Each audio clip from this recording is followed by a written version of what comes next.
Hello and welcome back for the first episode of this new year, 2016. In this month's episodes, we're going to be talking about the fundamentals of the mental game as it relates to shooting. Now, I would just like to put out there right at the beginning here that these ideas and concepts are not my own. Rather, they're my implementation of someone else's. I've employed them with a lot of success in my own shooting, and I'm going to end up focusing more or less on the things that have helped me the most when I talk in this podcast. But the fundamental concepts they're not things I just thought up one day. Most of the ideas and terms I will use come from a retired shooter named Lanny Basham. Lanny was a rifle shooter at the Army Marksmanship Unit and was both an Olympic and world champion, and he credits much of his success to having researched, formulated, and employed this mental management system that I'm going to give you an overview of this month. Understanding the mental game of shooting takes a lot more research and understanding than what I'm going to be able to give you in a few podcasts, and if you are really interested in learning more about this topic, as you should be, then you need to go out and get sports psych books or whatever you can find, or specifically you can purchase Lanny's book titled With Winning in Mind. It is essentially the Bible of the mental game for shooting, and you may find that the information can be widely applicable to other areas of your life as well. Okay, so let's get started.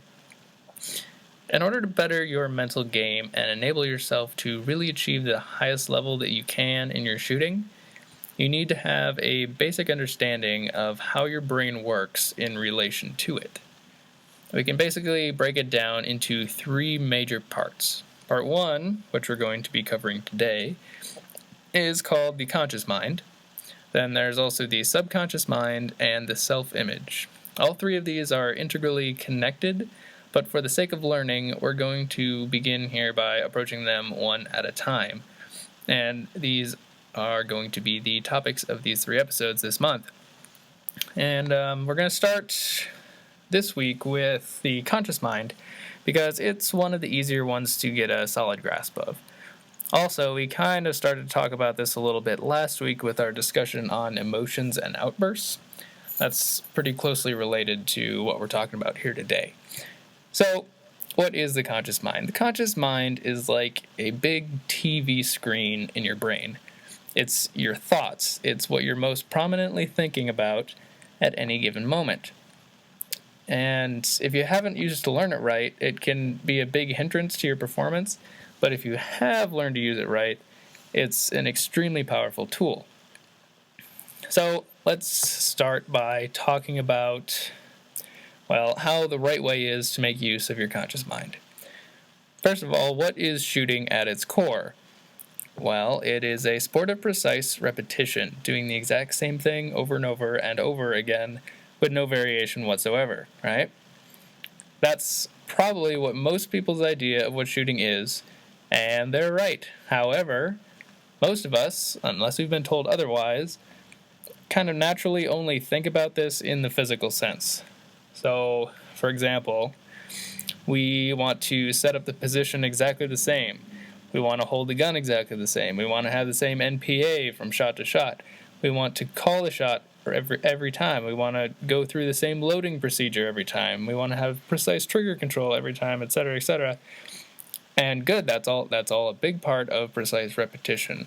But what about your mind? What about your thoughts?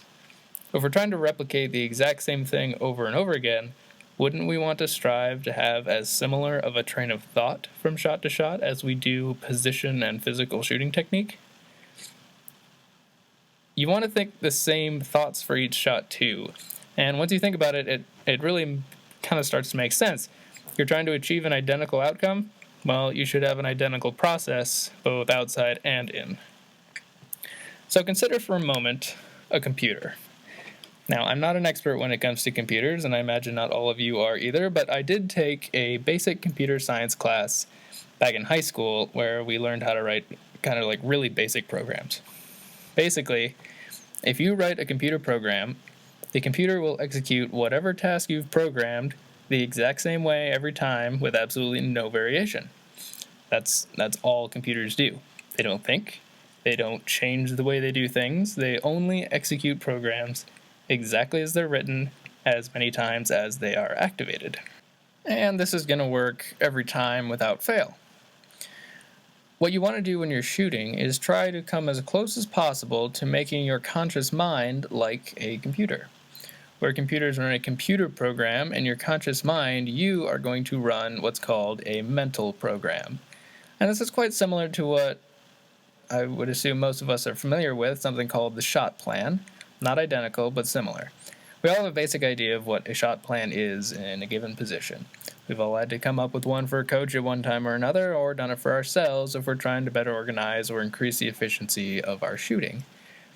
Shot plans are very similar to mental programs, but may include shot plans may include more physical aspects, such as where your elbow goes when you mount your gun in standing, or where the butt plate goes in your shoulder. Eventually, the physical aspects of shooting like this should pretty much become habitualized, and you shouldn't have to think about it every shot. And once we begin to shed those pieces, what we're left with is more like what I mean when I say mental program.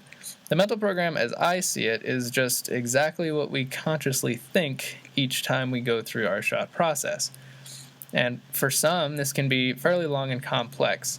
But for me, I generally like to keep things simple. My air rifle mental plan, for example, is 2 steps: balance, center. Those are the only 2 things I say to myself during my entire shot process in air rifle, and I try to focus on them entirely, and it's one at a time. So first thing I do, I say to myself, balance, and then I focus on that entirely, get my balance, check that off the list, then I can focus on my sights, focus on the center of the target, take the shot. So balance, center, those are my 2, that's my mental program. Now those 2 words are sometimes called cue words or positive commands, and they help to focus your mind on the concept behind them in a way that will most help your shooting. Each person has to come up with their own mental program based on what they find they need to be focusing on the most during a shot. But the most important part of all this is trying to make it the same every time. If you put the same input into, again, a computer program, then you're going to get the same output. So similarly, you should get the same output from one shot to another if you're running your mental program appropriately. Everything else being the same. By the way, again, I'm going to reference you to the book With Winning in Mind, where you're going to find a lot more depth on mental programs. In it, they even suggest adding a few extra steps in there, but here I'm just sharing with you what's worked best for me, which is, again, trying to keep it as simple as possible. So, where we can lose the benefit of our conscious mind's abilities is when we lose track of that mental program and let other thoughts or attitudes creep in. But the conscious mind has another very powerful aspect in regards to this. The conscious mind can only focus on one thing at a time, which is, like I said, this is a very powerful concept because it means if you're focusing on, say, sight picture, it's going to be literally impossible for you to also, at that same instant, think about shooting a 9, or think about your score, or think about how the person next to you is shooting, or any kind of other thought that you really should not be thinking about while you're trying to execute a good shot. And this is a big reason as to why you need to be disciplined in following your mental program. Not only is it going to help you repeat the same process shot after shot after shot, but it will help lessen the incidences of you having extraneous thoughts. It's also a way to counteract those thoughts when they do pop up. Have a negative thought pop into your mind? Well, consciously dismiss it and replace it with something positive or something that's going to help push you towards what you're trying to accomplish. The body is actively going to be moved to accomplish whatever the conscious mind is thinking. So if the only thing you're picturing or thinking in your head is the center of the target, then you have just greatly increased your likelihood of shooting there. The other side of this, of course, is that if you're thinking something like, don't shoot a 9, what are you thinking about? Yeah, shooting a 9, so what do you think you're probably going to do? The main point here is Your conscious mind can only think of one singular thing at a time. Don't let that hurt your performance, but take advantage of it and use it for your benefit. It's a very, very powerful tool to use. You can also use your conscious mind as a way to train effectively. So to explain this idea, I'm going to give you a short example of something that just happened a few days ago. So I help coach the juniors of the National Training Center Shooting Club here at the OTC whenever I'm in town. And this last Monday at one of their training sessions, I spent most of the night working with one particular developing shooter. What I was specifically trying to get him to do was to train one specific technical skill to perfection by focusing his conscious mind on it entirely, so that it would eventually become automatic and he could go back to just focusing on the sights and know that the triggering would be perfect all by itself. Generally, when we're shooting, our top priority should be to focus on centering the targets in the sights, right? But there are still a lot of other skills, aside from sight alignment, that go into making a good shot. And in this case, what I was having him work on was trigger control. We started out by having him simulate a shot as closely as possible, but with only the trigger to think about. So I had him set his gun to dry fire mode, watch the sights come down on the target in position, then close his eyes and focus 100% of his energy into having an excellent execution. So pulling trigger straight back with no sideways pressure and nice and smooth. We did this for quite a while and then moved on to keeping the focus exactly the same, but live firing and allowing his brain to just do the sight work basically on its own, while he only focused his conscious mind on his triggering. And he had his eyes open during this, of course. His only job here was to focus his conscious mind on his trigger squeeze and execution. And what do you know, despite not really thinking about exactly where he was pointing, he started to make much better quality shots and ended up with much better results on the monitor as well. So this is an example of a shooter who lacks some of the technical skill necessary, is not automated already. So working on it in this way by focusing his conscious mind on it really helps to develop that skill to the point that it will eventually become automated.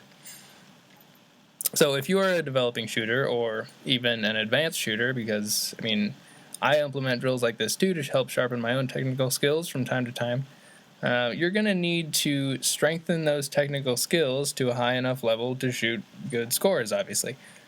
So utilizing your conscious mind in the way that I've illustrated by consciously training a specific skill individually, you're going to make it automatic with enough repetition. These are really the main points of the conscious mind that we're going to be covering today. However, expect to hear more about it in the upcoming shows because, as I mentioned at the beginning here, all three aspects of the mental game, the conscious mind, the subconscious mind, and the self-image, are all intricately connected and influence each other. Anyway, we'll talk about that more next time, and until then, have a great week.